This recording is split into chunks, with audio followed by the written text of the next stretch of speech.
Hi friends, this video shows how to uninstall or delete app installed using APK file.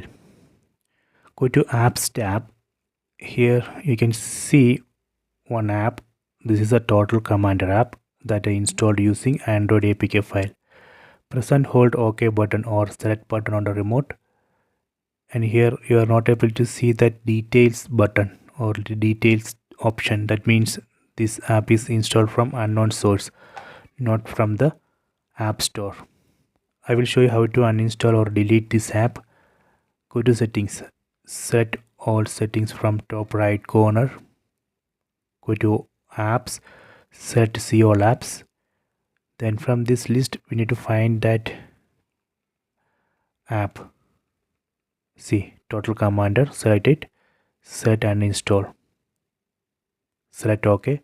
Done. This way we can uninstall or delete app installed using APK file. So please try this. I hope you have enjoyed this video. Please subscribe this channel. Please like and share the video.